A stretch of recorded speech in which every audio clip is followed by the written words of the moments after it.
Hello. Hey, folks. Sorry about the delay. My name's Jeff Stibbard, and I'm the executive chairman and founder of JDS Energy and Mining Inc. here in Kelowna, proud citizen of Kelowna for the past 21 years. So first off, to get things going, I'd like to wish the Kelowna Chamber of Commerce CEO, George Greenwood, a speedy recovery. Apparently, the good folks at the Chamber can't operate so well in his absence.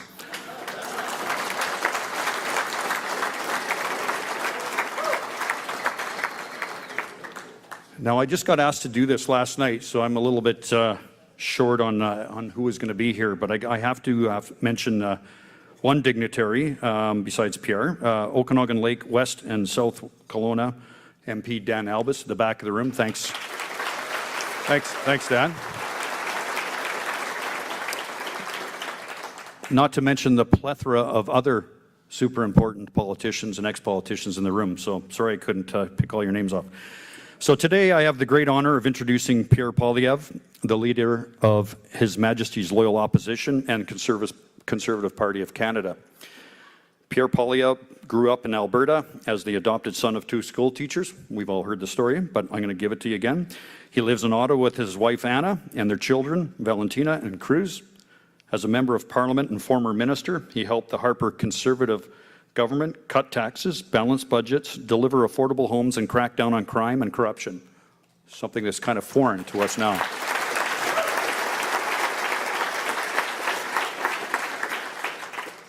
He shepherded the Accountability Act through the House of Commons to protect taxpayers from waste, fraud, and corruption. When he was housing minister, the average home cost $450,000, and the average one-bedroom rent was just $970. People could afford homes in safe neighborhoods and good food on their table. After Liberals doubled housing costs, inflated food prices, and unleashed crime on our streets, Pierre is fighting back. His purpose is a Canada with strong take-home pay, safe streets, secure borders, in a self-reliant Canada. This is where I cut in. Wow, this man sounds like a real kick-ass guy. Why is he not our Prime Minister?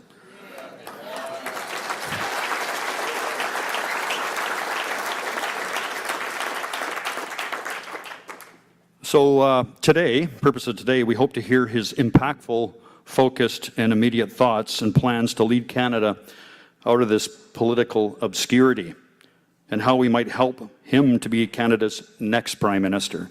Welcome, Mr. Pierre Poilievre.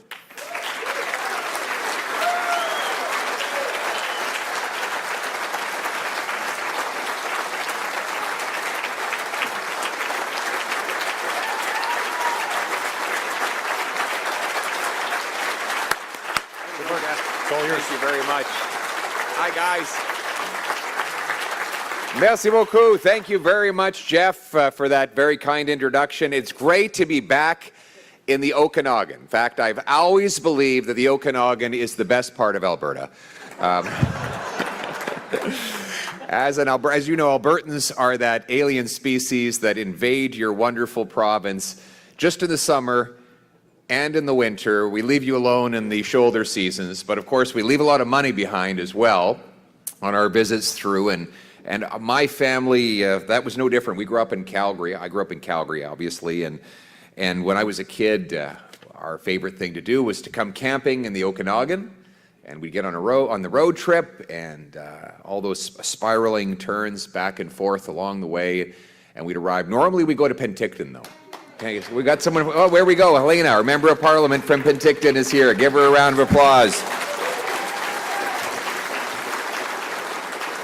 So one of the great lessons that my father taught me was when we were camping in Penticton, and they had just invented this thing called jet skis, and I was just a kid, and you have a few of those around here, eh? And anyway, we went out to the beach. We had just set up our tent, and I saw these kids tearing around on their jet skis. So of course I went back to my dad and I said, "You've got to rent me one of these things." And he looked into it. It was like $100 an hour. So he said, "Well, we're not going to spend $100 for you to tear around on this thing for an hour. We'll instead rent you one of those little yellow pedal boats." And so Anyway, I settled for it because I didn't have any bargaining weight with my dad. It was to take what you get, take it or leave it. So I went pedaling out into the middle of the water, and these rich kids came back with their jet skis, and they started circling me and splashing me with their jet skis. And so I went back to my dad in a puddle of tears and told him how much better the jet ski would have been than the yellow pedal boat. And he said, I'll make you a deal. When you get old enough to get a driver's license, and you work long enough to save some money, we'll let you borrow the minivan, our Chevy Lumina, and you can drive that out to Penticton on your own, and you can rent yourself a jet ski. That's the deal. Because in life, it's very simple. You work hard, you earn it, and you get it. That's how life goes.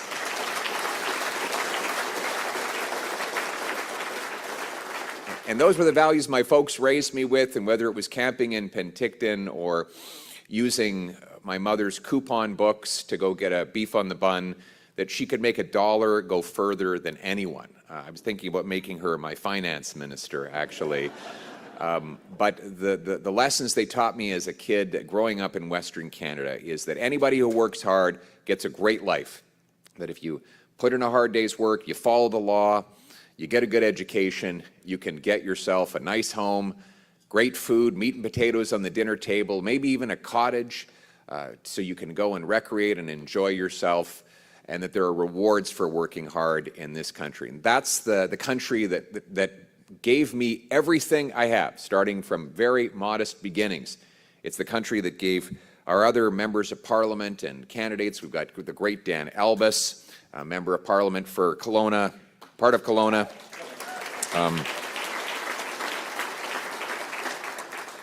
He's a great martial artist as well. He had martial arts studios all over the Okanagan, Wing Chun and Muay Thai, I think. And now he's a great member of Parliament using those skills on the floor of the House of Commons. And we've got Frank Caputo. He's a prosecutor and member of Parliament for Kamloops.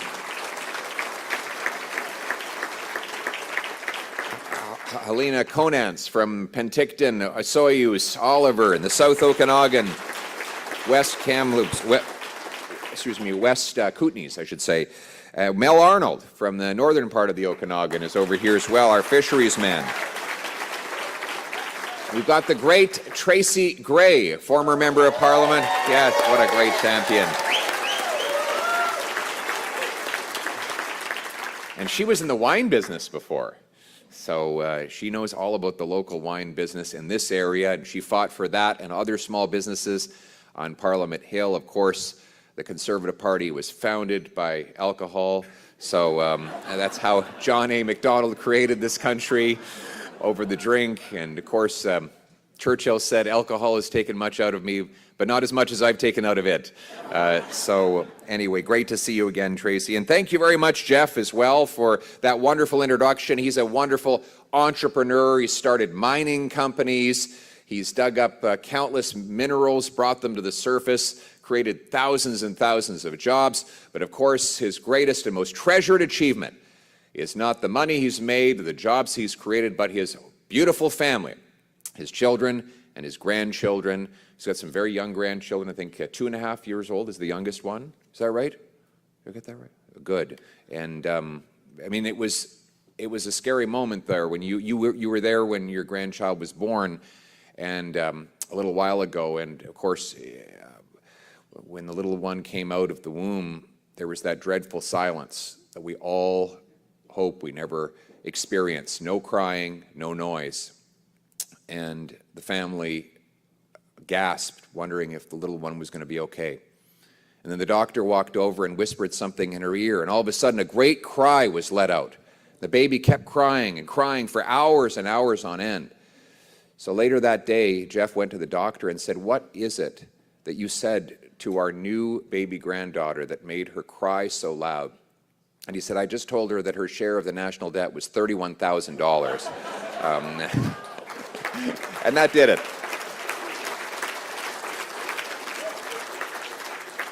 Well, we want every child that comes into the world in this beautiful country of ours, or every newcomer who arrives on our shores, to have the same beautiful promise that I enjoyed as a kid growing up in this country. But unfortunately, after 10 long Liberal years, that promise, that deal, like everything else, is broken. Housing costs have literally doubled under Liberal policies, depriving an entire generation of the chance of owning homes, with British Columbia having some of the most expensive real estate anywhere in the world. Vancouver now is the most expensive housing market in North America, worse than New York City, Los Angeles, Chicago, and countless other places with more money, more people, and a lot less land to build on.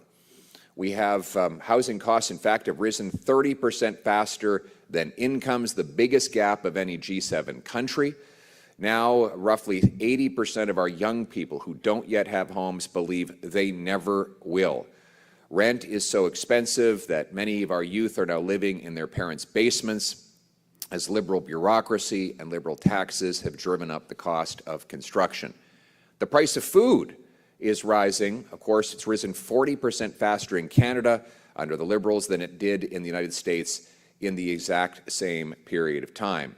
Liberal taxes on our farmers, our food processors, and our truckers is driving those costs higher still. And, of course, a lot of this is the result of Liberals doubling our national debt. It seems like that is a future problem, a tomorrow problem, and not a today problem. But, of course, when governments run deficits, they print money. Printing money drives up inflation, and that increases the cost of everything. So it is no coincidence that as Liberals doubled the national debt, they also doubled the cost of housing and doubled lineups at our food banks. We have these horrific encampments of homeless people and people addicted to drugs that are now taking over communities that were once tranquil and scenic, risking lives and increasing crime. And of course, our economy is the weakest in the G7. After Mark Carney promised it would be the fastest growing, it is the fastest shrinking. $500 billion of net investment has fled from Canada since the Liberals took office only 10 years ago. That's Canadian money creating American jobs, investing in American industry, and creating American wealth. And so we were hoping that after these 10 years, the Liberals might have learned something, that they would introduce, finally, an affordable budget for an affordable future. But instead, we saw from Mark Carney is a costly credit card budget that doubles the deficit that Justin Trudeau left behind, increases the industrial carbon taxes on our farmers, our fish harvesters, and others who produce our food and build our homes. A costly credit card budget that will add $78 billion to our debt in just 1 year, or $1/3 of $1 trillion over the next 5 years. All of this costly spending is unnecessary, and most of it is operational. It doesn't even build up the capital of the government. In fact, according to one Liberal MP who was decrying the budget just the other day, there's net $90 billion of new spending in this budget. Only 36% of it is capital. The rest is just being gobbled up in one-time spending that is out the door and gone forever. $90 billion is the new net spending above and beyond the promised, but still yet to be realized savings that are supposed to offset some of it. This credit card budget is the most expensive in Canadian history. And I call it a credit card budget because Mark Carney and the Liberals are putting the future of our country on the national credit card. And what do credit cards come with? Interest payments. In fact, this year, the Liberals will have us spend $56 billion on interest. To be clear, that is more than the Government of Canada spends on health care transfers and more than it collects in GST. So every time you make a purchase and it is taxed, you're taxed on the GST, know that every single penny will go to pay bankers and bondholders rather than paying doctors and nurses. Now, we thought that the previous Liberal Prime Minister was irresponsible with money and that Mark Carney could not possibly be any worse. Put it into perspective, the deficit was projected by the Trudeau government for this year to be $41 billion.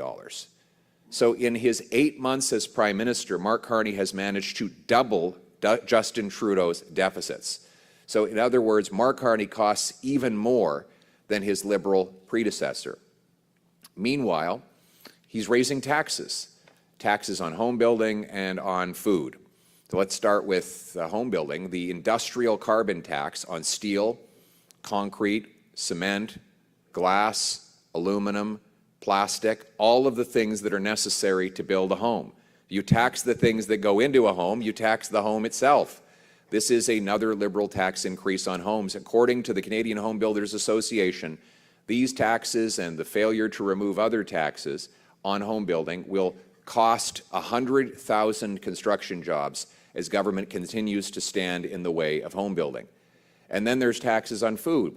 The industrial carbon tax on the farm equipment and the fertilizer of our farmers, in addition to the heavy equipment that goes into food processing facilities, will inevitably get passed on in higher grocery prices that Canadians cannot afford to pay. And for these reasons, and many others, Conservatives will vote against Mark Carney's costly credit card budget, and we will continue to fight for an affordable budget for an affordable Canada.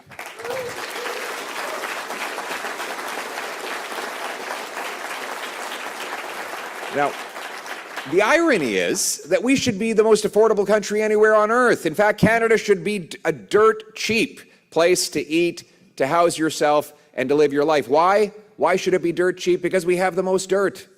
We're the second biggest country anywhere in the world. We have the most dirt on which to build homes. We have the second biggest landmass, and much of it is close to places that urban centers where we should and could be building. We have the most dirt in which to dig up our resources. We have the most dirt on which to grow food. In other words, it should be cheap in Canada to buy a home, to feed your family, and to power your life with affordable energy.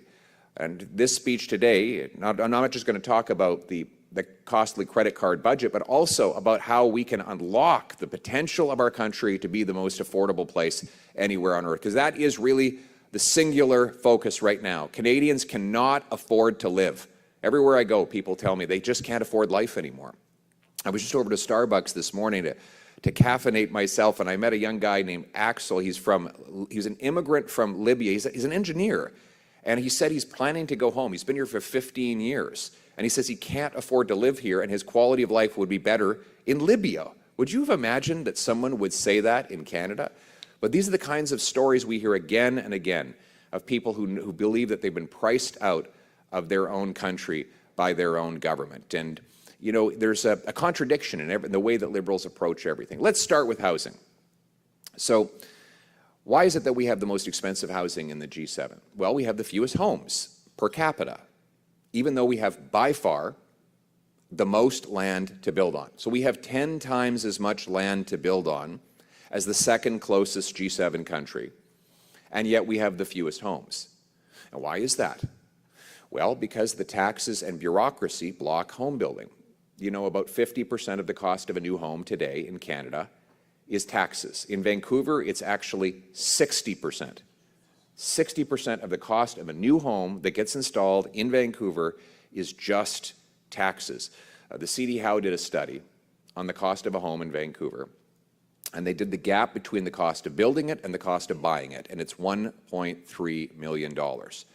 That is the gatekeeper gap. It's the government costs of delayed permits, zoning rules, charges, fees, taxes, and other government costs. More money from a new home goes to bureaucrats in offices than goes to the carpenters, electricians, and plumbers who actually build the homes. So, we agree on the problem. Bureaucracy blocking home building. What's Mark Carney's solution? To create another bureaucracy. He has literally created a new government agency called Build Canada Homes that's supposed to help with the problem of too many government agencies. If bureaucracy is the problem, then bureaucracy cannot be the solution. The solution is for government to get out of the way and off the backs of our home builders so builders can build, buyers can buy, and sellers can sell. That is how we're going to unlock affordable homes. So this budget did nothing to address that. Our approach as Conservatives will be to get rid of the industrial carbon tax on housing supplies, to get rid of the GST on all new homes, whether they're bought by a first, second, or third-time home buyer. Everyone should be able to buy a home that if it's less than $1.3 million, it should be 100% tax-free. We should incentivize our provinces and municipalities to cut their taxes as well and to speed up their permits. We should go from having the second slowest building permits to the fastest building permits anywhere in the OECD. If we remove the government costs from home building, we could lower the cost of a new home by well over $200,000, which would incentivize more builders to add new supply, increasing employment for our trades workers, and making the dream of home ownership once again possible for every single young person in Canada. That's our mission.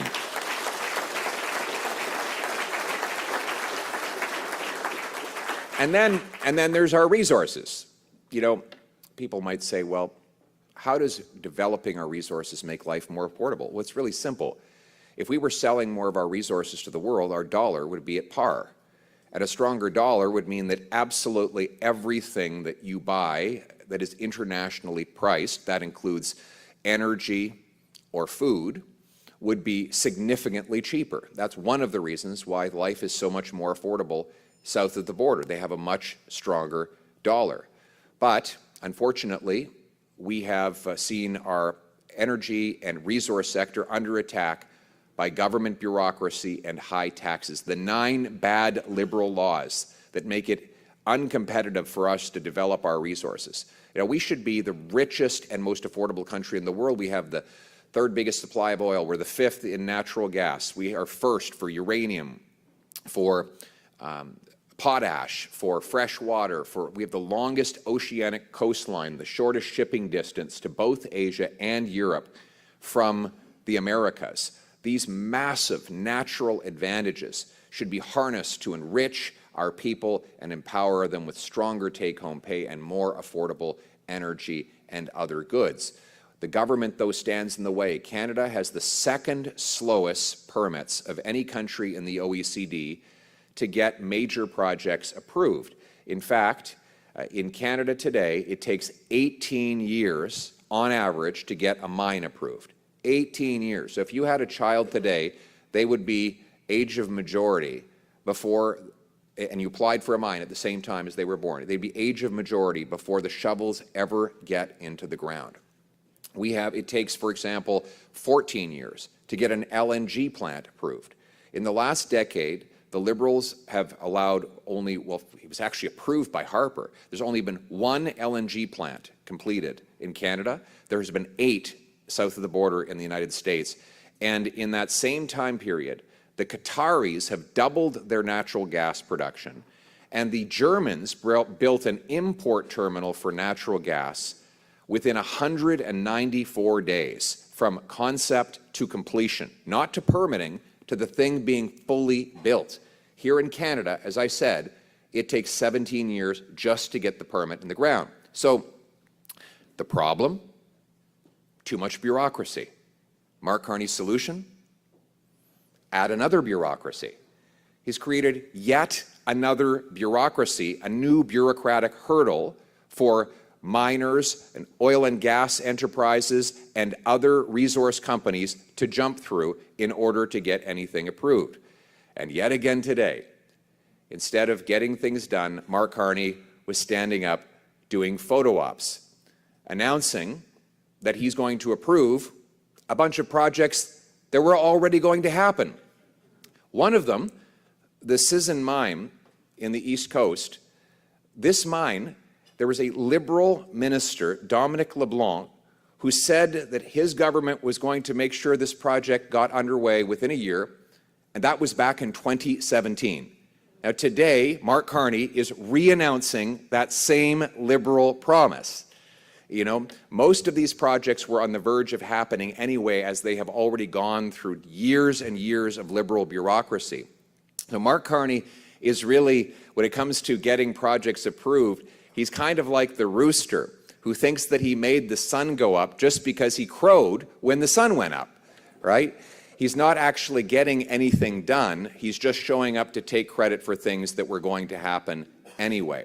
What we actually need the government to do is something very simple. Get out of the way. Get out of the way, remove the 9 Liberal laws that impose high taxes and bureaucratic delays.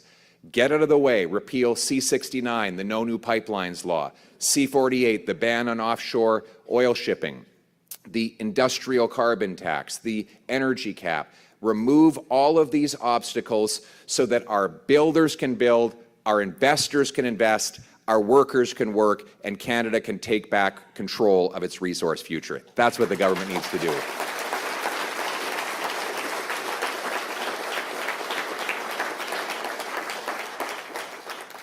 So then there's the overall issue of business investment and productivity. Now, the government claims they've done this same rhetorical trick for the last 10 years. They call spending investment. So they do this trick in order to justify piling on all of this debt. So the Liberals began this promise a decade ago, and what has been the investment result? Well, since they took office, investment in Canada per worker has dropped by 11%, the worst in the G7, the worst in Canadian history. So deficits have not translated into investment. It's kind of like you used to have those alchemists. You remember them? They said that they could turn lead into gold.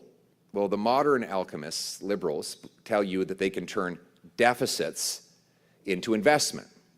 And it hasn't happened, as by Mr. Carney's own admission. In his budget documents, $500 billion of net investment has left Canada since the Liberals took office, promising that their borrowing would produce that investment. We have the lowest per capita and per worker investment of any G7 country. And in fact, if you look at the investment per worker, take the total investment, divide it by the number of workers. The average worker in Canada gets about $15,000 of investment every year. In the States, it's $28,000. In the OECD, it's $23,000. So our workers get half of the investment of their American competitor and a third less of the average OECD country. This means that they don't get the tools and technology. Oh, I think that's the Liberals calling me right now. They're asking me to stop talking about their economic record. Who is it? Oh, you put it on silence? Okay, I could have taken the call. Next time. But you know, it's actually, you know, the result is that we produce less. Every year, productivity, it's one of these fancy schmancy words, but it's a very simple concept. You take the GDP of the country, divide it by the total number of hours we work, and it works out to 75 American dollars. For every hour a Canadian works, it generates about 75 American dollars. But in the States, it's $97. So the American worker is generating about a third more, not because he's a better worker. Our workers are the best, but because he has far more tools and technology through far more investment. We need to unlock more investment in our country, but government is not going to do it. Right now, they tax and punish investment, and they create government bureaucracies to subsidize investment. It's like Ronald Reagan said, if a Liberal sees something that moves, they tax it. If it keeps moving, they regulate it. And when it stops moving, they subsidize it. Well, why not just get out of the way and let it happen, right? So our approach as conservatives, you want to unlock investment, here's a secret on how to do it. Get rid of the capital gains tax for anyone who reinvests proceeds here in Canada. That would unlock a boom.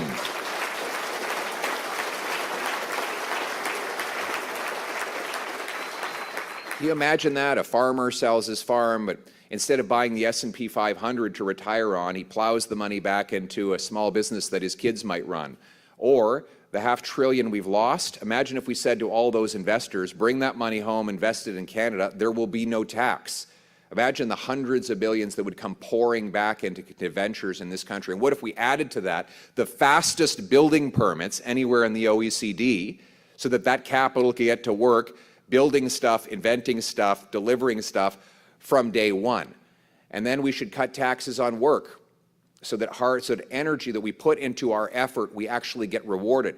And then we got to get rid of the industrial carbon tax to lower costs of energy, because energy is the lifeblood of an economy, and low-cost energy is the solution to defeating all poverty. And then what if we got rid of all taxes on home building?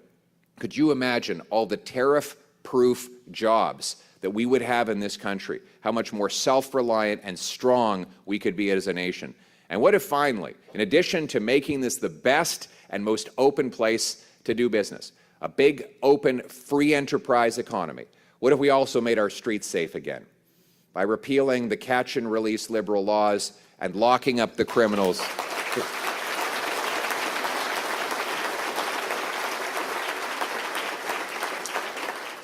And then what if at the same time as that we secured our borders to keep out the drugs, guns, and human trafficking? And what if instead of giving out free drugs and giving soft treatment to the drug dealers, we locked up the drug dealers and we gave treatment and recovery services so we could bring our loved ones home drug-free?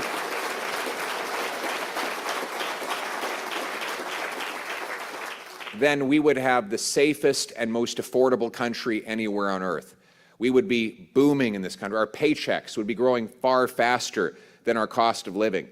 Mothers would walk down grocery aisles knowing that they could fill the shopping carts with the nutritious, delicious food that they want to buy, rather than worried that they have to turn back items because they can't afford to buy them. Our young people would be able to start families, buy homes, build businesses, and unlock their full potential here in our country. Our seniors would feel a sense of ease as they sit back in their chair knowing that they have an affordable life, and that not only for themselves, but that their grandchildren will have a promising future in this country. That is the hopeful, optimistic vision that we as Conservatives are fighting for on Parliament Hill, so that every kid can come to the beautiful Okanagan, maybe even rent a jet ski, and leave some of their money here with all the great tourism operators and the wineries, and this can be the richest, most affordable country anywhere on earth, where the Canadian promise is once again restored, that anyone from anywhere can achieve anything, that hard work gets you a great life in a safe neighborhood under our proud flag, a nation not of bureaucrats and busybodies, tax collectors and toll masters, of gatekeepers and grandees, but instead a nation of entrepreneurs and explorers, of artists and adventurers, of workers and warriors, of patriots and pioneers. That's the country we know. That's the country we love. Now let's make it happen. God bless Canada. Thank you.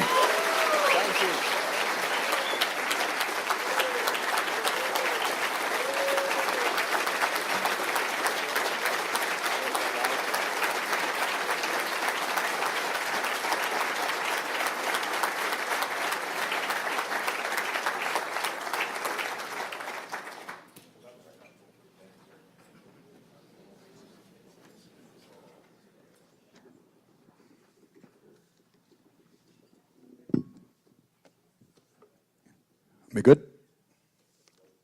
Well, that was quite impactful, if I think we'd all agree. So my job's to ask a couple questions here. I was provided with a list of questions, and actually Pierre's just done an eloquent job answering them before I needed to ask them. So that was the easy part, and that was the gentle part of the Q&A. But, you know, again, I think we can all agree that was impressive delivery on what the issues are facing us and what the difference is between Conservatives and Liberals. The part that's missing is how do we make it happen? So one of the big things I think, Pierre, is that, you know, this time last year, I think we were ahead by about 20 points in the polls, and we seem to have squandered that lead to the finish line. I think Mark Carney almost took a lot of your speech and turned it into some of his, and more or less took a poser position that he would reduce carbon taxes, not quite, and push on resource development, not quite, and push for building nation-building projects. So I was wondering if you can sort of take the lead from there, that he's taken that, and what your transition from your past pitch is to what it is to going forward today. So to win the next election, we have to be the party of affordability. We have to be the party that promises that people will have affordable homes, affordable food, they can afford to start families and build a future here in this country. And that people can afford to have hope again. That's what's missing. We need to be the party that allows people to have hope that if they work hard, they can have a great life in this country. As for Mr. Carney, he hasn't honored any of these promises. This is why you have to vote for the real thing. You know, it's one thing for Liberals to plagiarize the Conservative platform 60 days before the election, but as we can see, 60 days after the election, they forget about all those promises. I mean, let's look at the promises. Let's go through them one by one. He said that we'd have the fastest growing economy in the G7. We have the fastest shrinking economy in the G7. He said he'd double home building. Home building is falling by 13%. He said that he would be judged by the prices at the grocery stores. Well, since he took office, grocery price inflation has been 40% higher in Canada than in the US, and we have 7% more people lined up at food banks. He said he'd negotiate a deal, negotiate a win with President Trump. And here we are, 8 months later, still no win, still no deal, still no elbows, still no jobs. And then finally, he said that he would spend less, and we see in the budget he's spending 100% more to our deficit. So Mark Carney is the most costly prime minister in Canadian history. His broken promises are costing Canadians. We, by contrast, are telling the same story. You'll notice that the policies that I advocated from that mic, they have not changed. I have not uttered one change in direction because we know what this country needs. We need low taxes, balanced budgets, free enterprise, fast permits, and that is how we're going to unlock the promise of this country. Thank you. So, a great answer. If I could just dig in a little bit different, because again, you're right. You haven't wavered in your comments from the beginning, this time last year and previous to now. What is it going to take to win? It seems like we were caught a little bit flat-footed in the run-up to the election, particularly in some 93 ridings that by the time the writ was dropped, we didn't have members lined up for. Do you think that more local riding input could yield better selected and prepared local candidates? And is a higher priority today going forward? I think that's part of it. We obviously have to, I think we're going to nominate candidates earlier this time. I'll add to that, though, we got 2.5 million more votes in the last election than the prior one. We added 25 additional seats. We had the highest share of votes since 1988 and the biggest number of votes our party has ever received, campaigning on making the country more affordable and bringing change. So we have to make small gains on top of that already big gain, and then I think Canadians will elect an affordable government that will deliver an affordable life to the Canadian people. Great answer. You're a great politician. Understanding that you as the leader are ultimately accountable for the election result, the CPC National Council is responsible for the terrible result, the changes to the CPC National Council. Can we expect, or what changes can we expect to see under your direction? Well, the council is elected by the members, so they will be the ones that you show up at the convention, you can elect a council. But our focus, we're going to be focusing relentlessly on affordability. That is our biggest priority, the cost of living. People cannot afford to live right now. After 10 years of inflationary spending, big, costly, expensive government, Canadian people are becoming increasingly clear on the point that we are the only party that will ever give them a chance to have a life that they can afford. And our strategy is very simple. We're going to focus on prosecuting the costly credit card agenda of the Liberals and providing a hopeful opportunity that people will be able to afford their lives under a future Conservative government. Good. So younger and youth voters, you mentioned my granddaughter. That was prophetic that you knew I had a granddaughter. They're obviously an important demographic. And what is the strategy to attract more to the Conservative brand and encourage to participate, advocate, and lead and vote?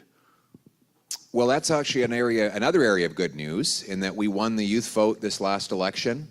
And not only that, the Elections Canada held a mock election in the high schools across Canada, and Conservatives finished first. In other words, I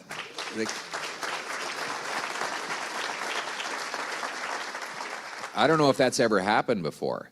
And, I think Churchill said, if you're not a conservative, if you're not a liberal at 20, you have no heart. If you're not a conservative at 50, you have no brain. I've never believed that to be true, but I was thrilled to see that the next tranche of eligible voters, many of whom will have gone from being too young to vote to old enough by the time the next election happens, could put Conservatives by a long shot as their preference. And I think it's very clear. The young people today are the hardest working and have sacrificed the most of any generation since the Second World War. I regularly meet youth who are, while they go to school, are holding down 2 or 3 jobs just to keep their head above water. They're not saving anything up for a mortgage. The idea of backpacking around Europe, which was a kind of luxury that prior generations could take for granted, that's not even on their radar because they can't afford anything. And we are the only party that is providing our young people with the hope that they can afford a home, have a great job, start a family, have kids. So our message for the youth, and I believe the reason why we will have a youth-led victory in the next election, is homes, jobs, and hope. Homes, jobs, and hope. And that's what's going to bring it home for us.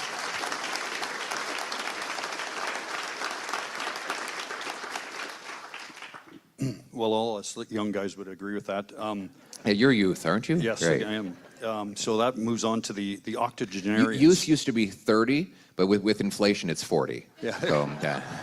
I just made it. So we have a lot of octogenarians in the room today, like old Dennis O'Rourke in the back corner there and his gang here today, many who swung to the Liberals in their last minute of the election. What is your message to them to gain their support? Well, the first thing is that a lot of our seniors are struggling to pay for their groceries. That they notice the food prices are rising faster than their pensions, and their fixed incomes make it impossible for them to have the life that they were promised. Unfortunately, many of them are stuck working longer in order to pay for the rising cost of living. Conservatives are the only party that are going to make life affordable for our seniors, but also you want your grandkids to do well. You want your grandkids to have the same opportunities that you have. And I would encourage every retired person who has grandkids to ask them how they're doing. Ask them how their lives are. Ask them how their rent is, whether they can afford to pay their bills. And you might have been poking and prodding them to give you great grandkids. You might ask them the reason why they haven't been able to settle down and buy a home.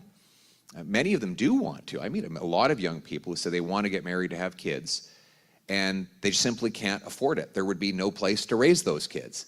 So these are things that we used to take for granted in Canada, but I think all of our grandparents need to reflect on the opportunities that this country supplied so many generations and make sure that your grandkids have those opportunities as well.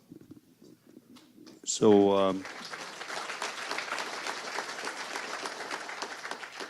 great answer. And so you're saying that there's a role that they have to get involved in shaping the youth and helping communicate the plan.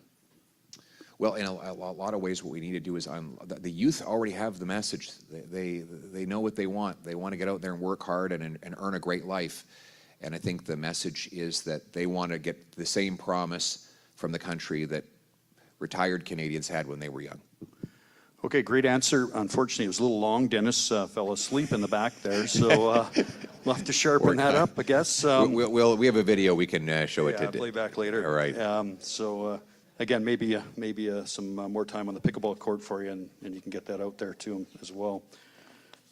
Are you going to give me pickleball lessons now? Not me. No, but the old folks will. Message, again, just a lot of focus on sort of the next phase for you and the party to get us over the line. Obviously, the budget is an issue. Talked to Conrad Black. He wrote a nice article in the newspaper on the weekend about Carney squandering his opportunity post-election with this lame budget. You talked a lot about that. Specifically, in voting against the budget, is there any actionable item that you can take out of that that's going to resonate and pick on that lapse of Mr. Carney? When you say actionable item, you mean what in particular? Well, what's the other than say voting against it? What actions can you take besides coming up and talking about presenting these problems? What we as a party can we take from that and push forward to get the message out? Well, that's why I'm here today, to get the message out about it. I think we have to remind Canadians that Mr. Carney is spending your tomorrow on his today. These deficits will come with a very serious price. The Fitch, which is a ratings agency, has said that our debt is far higher than comparable countries that have AAA ratings. And so he is threatening our financial stability with monster deficits. He's threatening your cost of living. But the second part of that is we have to show as an alternative. And our alternative is clear. We're going to cut government waste, bureaucracy, consultants, foreign aid, handouts to phony refugees, corporate welfare, and other wasted money so that we can bring down the debt, taxes, and inflation, and Canadians can once again afford to live. Okay. I had the pleasure to testify 2 weeks ago at a parliamentary hearing on critical minerals. You had a nice, smart young lady, Miss Shannon Stubbs, MP Stubbs there. She was on the committee. She did a great job, by the way. And my major point when I was there testifying on behalf of the mining business was there, obviously, and you covered this off, that there was a need for the elimination of Bill C-69, C-48, et cetera, and keep the feds separate from the provincial jurisdictions. Can you elaborate on that position as far as the federal and provincial interrelation and, quite frankly, interference in that in terms of permitting process? You mentioned about the timeline, but what can we advocate to separate the federal influence over the provincial jurisdiction in minerals? Well, I'm going to say it again. The federal government needs to do one thing to unlock our resources, and that is get out of the way. Get out of the way. We don't need a politician in a cape to fly around like a pretend superhero. We need liberal laws to be repealed, liberal taxes to be cut, so that our miners can dig mines, our pipeliners can build pipelines, our energy workers can do their jobs. We have the resources, we have trillions of dollars of private money that desires to build these projects. The only thing stopping it is the Liberal government's massive bureaucratic apparatus of high taxes and barriers. So if the federal government gets out of the way, we can get these things done. I like your idea of separating into who does what. The provinces should have exclusive control over permitting projects that are within one province, and the federal government has exclusive control over projects that travel between provinces. And this latter point is very good because, you know, some people say, well, David Eby is going to oppose a pipeline from Alberta to the Pacific. And my answer to that is, who cares? He has no power to block an interprovincial pipeline. It is a federal responsibility.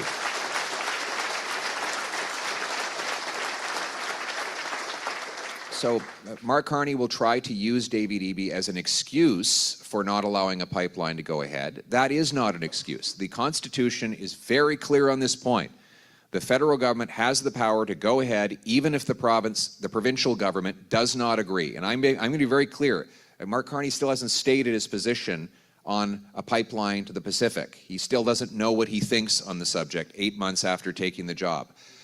As Prime Minister, I would use my federal legal authority to rapidly permit a pipeline from Hardisty, Alberta to Prince Rupert or Kitimat so that we can move 1 million barrels of Western Canadian oil to 2.5 billion energy-hungry customers in Asia.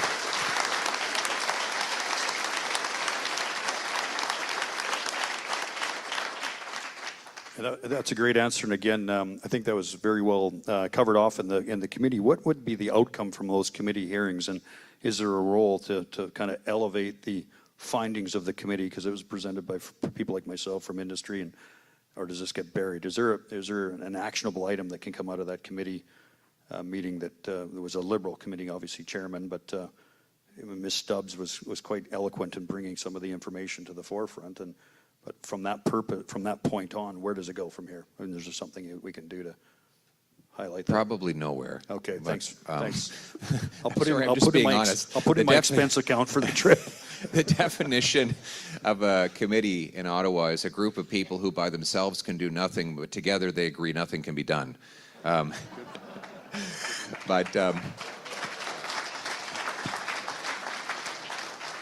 Look, we already know what needs to happen. Like, it's very simple. We just need to get the government out of the way so we can get things built. We have the resources, we have the workers, we have the investment dollars, we need the permits, and we need the taxes cut. So let's just get it done.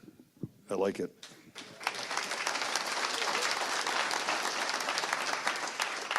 I just have one quick one, and this one came from a friend of yours, but crime and safety is one of the biggest financial and social impacts on communities. We heard about it earlier from you, again, across Canada. There seems to be a disconnect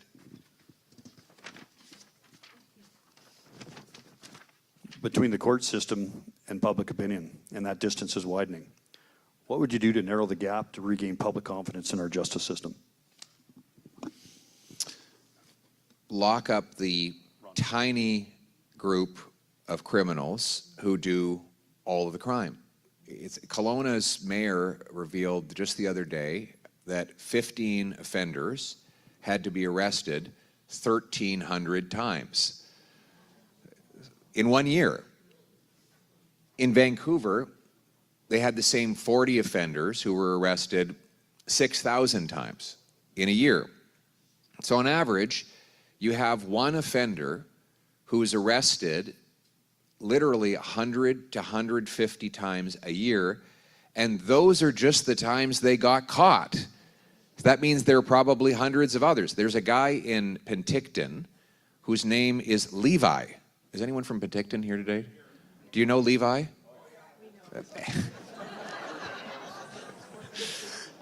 He's more famous than I am, but this guy, apparently he does so much crime that when he's out of jail, the crime rate for all of Penticton goes up.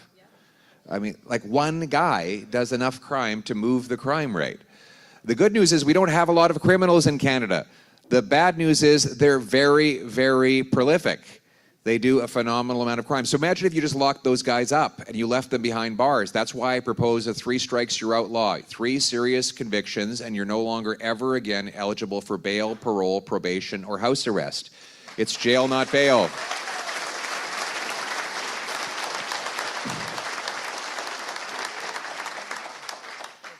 Again, good answer, and I understand there's a neighbor of ours, Chief Clarence Louis, down the road there, has got a nice prison that's about 40% occupied, so 20% occupied. So there's lots of room. There's room at the Hotel California. But the problem is, it is like the Hotel California. These guys check out, but they never really leave, right? They go back in again and again and again and again. So, but maybe there's a few, this small group of put in here in Kelowna, 15 criminals. You take them off the street, send them over to Chief Louis. He'll put them in the prison there, and all of a sudden you have 1,000 fewer crimes in Kelowna. Sound like an idea? Let's make it happen. And I think last but not least, a tougher one. What are your thoughts and suggested path forward with the Cowichan decision and resetting the relations with First Nations in BC and Canada, legislative solutions over the courts?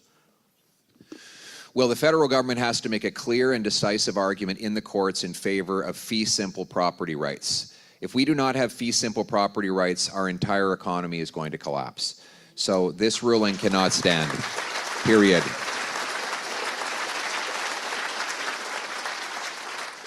Your land is your land. When you buy a house, you own the land. It belongs to you. No one can take it away. And the federal government needs to fearlessly argue that before the courts, and the judges better realize the massive, irreparable damage that they will do not only to our economy, but to the future of this country if they undermine the very basic notion of private property rights of homeowners. So we will fight for homeowners and property rights now and forever.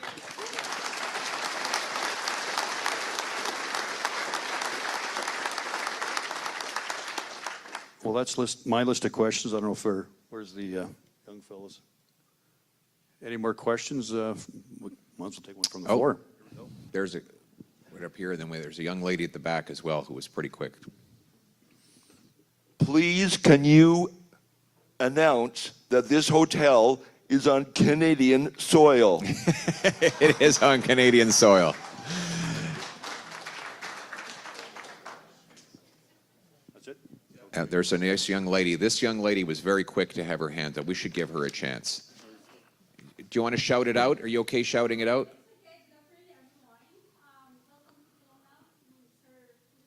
Thank you. My question is about your support economic stability in regards to temporary foreign worker. It is necessarily just to end it or to reform it, because we support migrant workers, temporary workers, farming, construction workers, healthcare providers, fast food.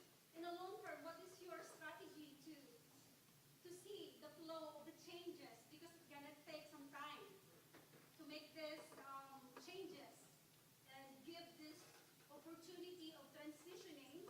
Because as we have employers who hire temporary foreign workers heavily for the Okinaga and for farming and also in other sectors. Thank you. Thank you very much. And great question.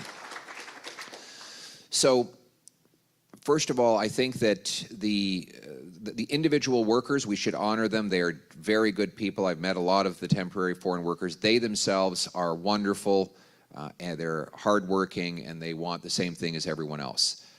The problem we have in Canada is that we have the worst youth employment numbers in 30 years. We have hundreds of thousands of unemployed young people who can't get starter jobs that would launch them into future careers. And at the same time, employers are using temporary foreign workers that drive down wages and drive out jobs for the youth who need them. So the conservative answer to that problem is that we're going to carve out the agriculture program so that farmers can continue to have their existing access to temporary foreign workers that will serve their farms and bring food through our entire system. The caregiver program will remain, but we intend to get rid of the temporary foreign worker program other than that. And the reason is that we need Canadian jobs to go to Canadian workers, and in particular, Canadian youth.